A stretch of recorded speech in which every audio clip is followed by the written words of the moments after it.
Okay, cool. So, one, you definitely made a lot of adaptations from last time in terms of you didn't just like want to hold forward, press buttons the entire time, which is good. That's like Yeah. very good that you were able to like consciously change that. I could tell you were consciously changing that.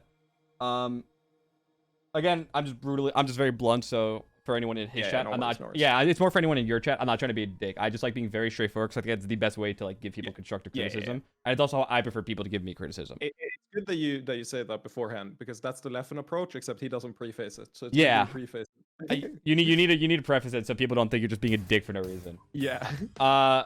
So you have the way I describe your style right now is you have a bunch of options. You're like, these are really good options with Fox, and I'm just gonna use them in like some rotation and have a general sense of when I want to use them, like full hop when I'm scared, or last stock, or down tilt when I'm trying to like get an opening or chase and it's mid to high percent. And you have these flow charts, and that is going to get you to top 40 level, but will never beat someone above that. It's consistently. Let me rephrase. Never beat that consistently. Ditto is kind of whack, and I think that even right now you could just take a set off me or Leffen just by virtue of one of us not playing well. But that's obviously, as a competitor, I'm sure that's not your goal. Your goal is to be able to play the game. For sure. Right now, you're playing Fox with crazy tech skill and punish game, and not playing neutral, and that's still a problem. So the reasoning here is, I've noticed it as well. Recently I felt that I don't lose to like Triff and Leffen in Europe that much. And, no, you won't. And the reason I don't, no, that's not why. The reason is because I feel like if I play someone who's slower than me, or about the same speed, I can play them as a player and find like their habits a lot more. But when the issue right now, especially when I play you on this connection, it's very difficult for me to be comfortable with what I'm doing. So because I'm not comfortable with what I'm doing, I have a very hard time looking at what you're doing and like formulating a plan. I agree. I agree. So here's what was going through my head basically the entire session, right? You have a lot of defensive options that I've never ever played against. Like a good example is there's no Fox in the universe, including Leffen, because Leffen plays very grounded, so this like very rarely comes up. But you'll do like you'll be in the corner and you'll do a full jump as if you're like trying to beat me out jumping into you with a back air, and then you'll double jump and you'll like land on me with something way more rewarding. And I've never played against that. So like I jump into you because I'm like, oh, I can force a trade here. If he goes for a back air, I'm forcing a nair trade. It's good for me. You double jump, you punish me, and I die. And that type of situation that I like never ever see before pops up pretty frequently. And what I think I'll have to do is, so I agree completely that I don't play the player. And that's mostly because the way I adapt to people is I have to know the like options exist, right? And because you're similar to me in that regard. Yeah, I'm the same way. Yeah, so because you're constantly introducing options that I like never ever see, and because I very much want to perform in the moment, I basically shelve a lot of those things for later. So like that specific situation, and there's a lot of like when you're dash dancing in the corner, you have a lot of like really defensive full jump options. There was one time when you dashed into me and then you full jumped backwards and did a drill into me, and it beat me trying to like beat your overshoot. And I'd never seen that before. And I was like, oh, well, I don't even know what my option is to beat that, to call it out. And because I don't know, I haven't seen those options before, I don't feel like I can play the player. I feel like I just have to like, you know, on the fly play my game plan and adapt as best I can. But I feel like if I play good players more, you and Leffen, I'm going to get comfortable with what the like width of options are. And as soon as I do, and especially like this time I worked on not just running in, I'm gonna work on a few of those situations, and I'm gonna keep doing that until I feel like I have a grasp of kind of like what options are available, and then I think I can play the player. Because I don't think I can play the player when I'm this far behind on like... I understand.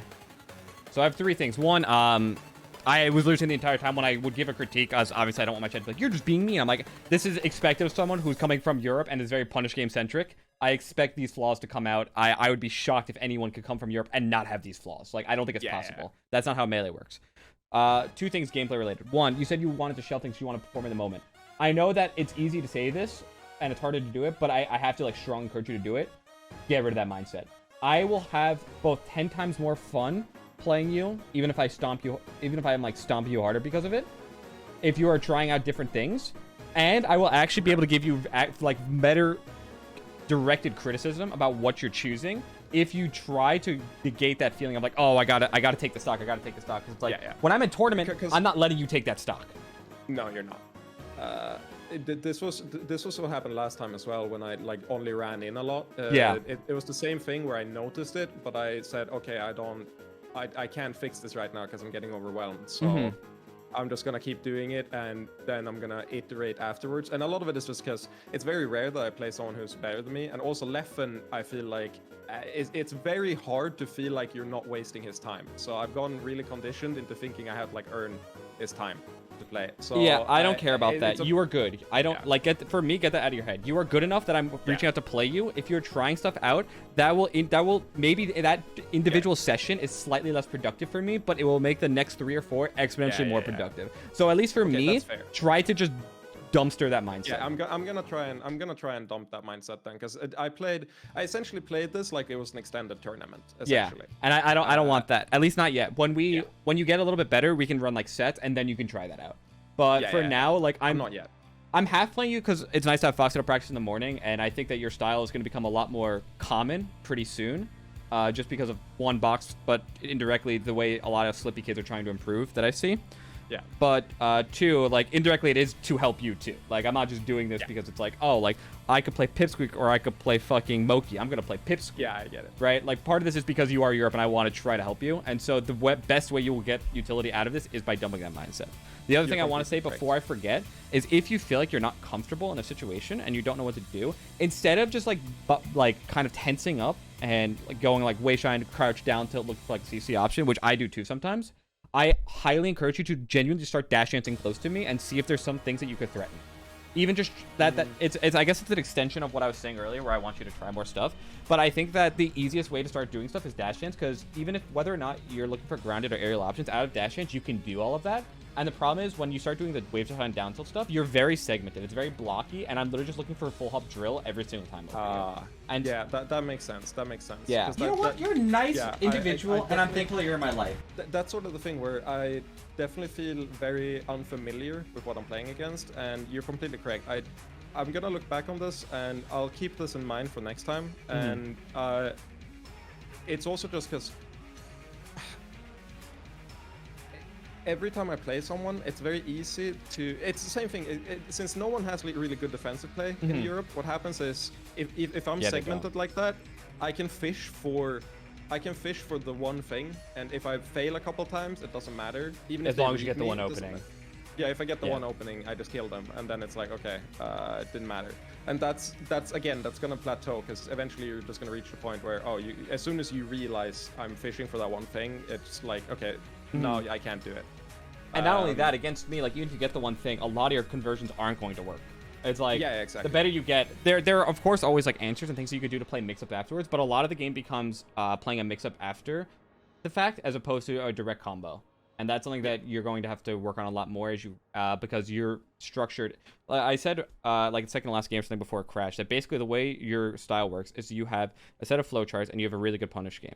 A directed punish game. And so you either need one of two things you need 2 of like 3 things to occur. You need 1 to be hitting your punishes, and by that I mean getting like the meaningful openings and not putting me in situations where I can just escape. And then 2, you either need me to read something that isn't the case and you continue to go for your option, or B, for me to be technically flubbing so that you can just get like openings off of me flubbing. And if those 2 criteria, 2 of those 3 are met, you will win. But it's very unlikely that 2 of those 3 will be met at any given time. Exactly. Very unlikely. That's how I feel as well. I think the main thing is I'm not comfortable at all with threat ranges where... I agree. I'm very scared of being in a threat range where you can explode on me, especially because this is also something I think is worse because of the connection, but it still does happen without it. It definitely just like highlights the issue where if we're in a close quarter, I'm not comfortable unless something is happening. Like I don't feel comfortable waiting in that spot. And it like the early part of the session, I got super stomped, and the reason I got super stomped was because I was like, okay, I want to play slow, and I want to like that will never work. Do stuff. And the thing is, I did that towards the end, but I did it after I'd conditioned you into respecting me. Exactly. And the issue is I have a lot of that where I get that backwards, where I try and go for something before I've set the situation up where it's like possible, because otherwise you're just gonna mindlessly like throw something out and win every time, you know. And yeah, this is useful information. I don't think I need a lot more, because I think I have I have a lot of stuff to work on. I noticed a ton of stuff myself, so okay, good. I think this is a good place to call it, and I'll try and think about all this to next time. And I appreciate you saying that, like, I don't have to treat it like a tournament. Yeah, then please I'm probably don't. gonna relax a lot more. It makes it worse for me too. Like, I don't like playing like it's a tournament. I have friendlies. I want to play friendlies and just like try to experiment and have a good time. That's why I hate when chat comes in like, who's winning the session between you and Zane? And I'm like, guys, shut the fuck up. Like, and I'll say that when I had an hour and a half period where I didn't drop a game, and I still told my guys, shut up. We're playing friendlies. Like, I don't care. We're both just experimenting. That's why we started playing more off stream, because it got really frustrating. So, respectable. Don't worry about that with me. Yeah, cool. That's super good then. Thank you for message me if you have like any specific questions on interactions. I can get back to them, or like pop in a chat or whatever. Cool. Yeah. All right, see you, man. Sounds good. Well, see ya. Good luck. Hopefully, people don't mind when I like hop in a call and like talk to people about Melee. I'm sure you guys kind of at least somewhat like it, but it's something that I do like doing after the games. Especially with people who are like coming up, I like to try to help them as much as I can, without coming off as like super egotistical or pedantic.